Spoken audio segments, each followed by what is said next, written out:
Hi and welcome back to my channel. Today I'm creating two artist trading cards using some mushroom stamps and distress inks. For the cards I'm using the Canson XL watercolor paper. It's my go-to paper for mixed media. I love it for this purpose. I don't really love it for watercoloring, but that's no problem here. So I'm starting by adding some Versamark stamping to the cards to create a background. Normally the Versamark is a transparent ink, but my ink pad is really dirty and also the stamp was not clean, but I don't mind that because I will cover this with white powder and then you won't see the dark lines. I'm using the white powder from Ranger, but you can use any kind of embossing powder. I am pretty sure even a metallic powder will look really good on the background.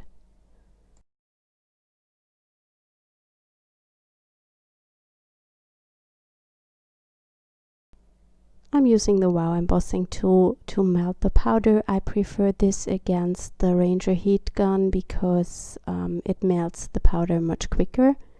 And I just lay the cards onto my baking mat because I'm working on a glass plate and this is so cold that it takes longer to melt the powder.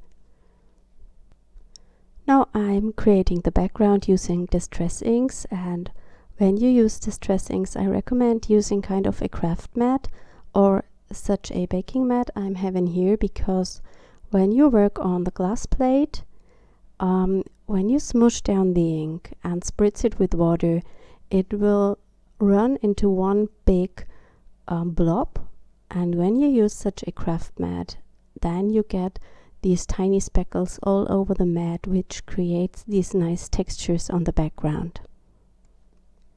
The embossing I've done before acts as a resist against the distress inks and will show up against the colors, and I really love that grid texture on the background. And these cards are definitely inspired by one of my design team members. Veronica always creates these amazing mixed media backgrounds using embossing and a lot of background stamping, and I really love it. And she also used this a lot of times, this grid background stamp together with embossing powder and distress inks, and I really love the result. As my main images are the textured mushrooms, I'm using some autumn colors. And this is what I mean with the tiny speckles of color. When you do this on the glass plate, you won't get the same effect.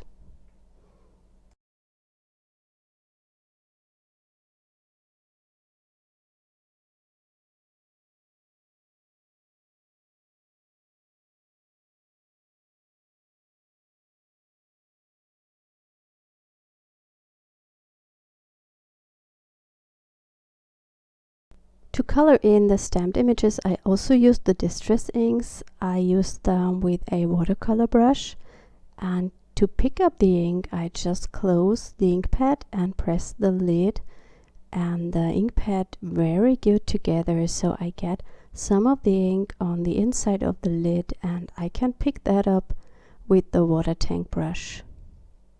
I will speed up the coloring process because it would get really long. It took me about 10 minutes to color in all these mushrooms. I have linked up my blog post for today's project in my video description, so you can jump over and have a look at the close-up images.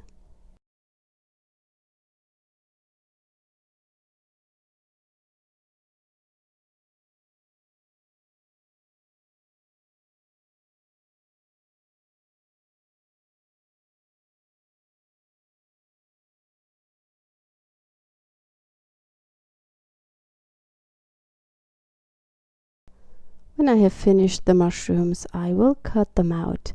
I will not use all of them on my project, but in the beginning I wasn't sure which ones will look good together, so I colored some more than I needed.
When the cards are dry, I add some background stamping. I also use distress ink for that.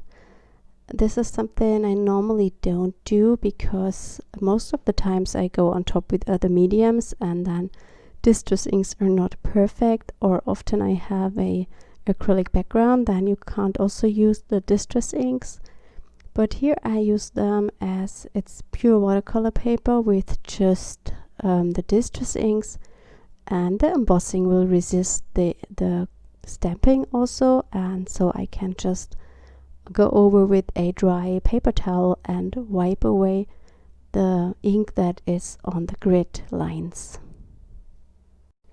I'm using the same colors that I've already used to create the background.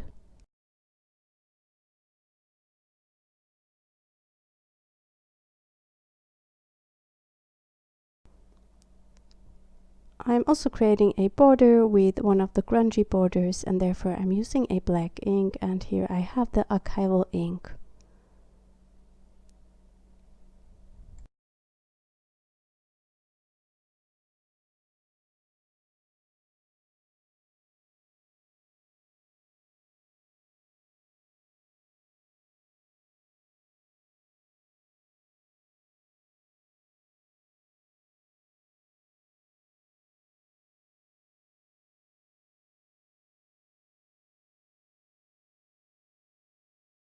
I also ink up the edges to frame the card even more.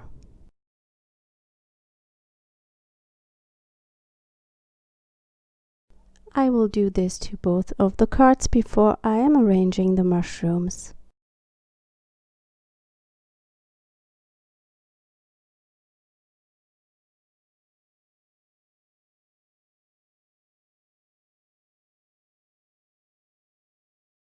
To stick down the mushrooms, I'm using just a simple craft glue. I cut the mushrooms out and I left a tiny small white border around each mushroom. This makes them pop up even more from the background.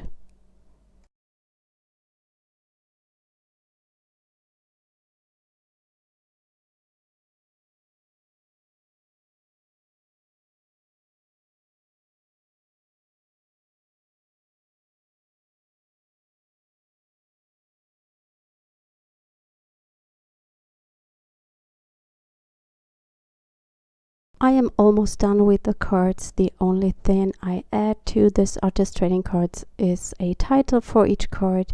I think some words on such projects always make it look more interesting.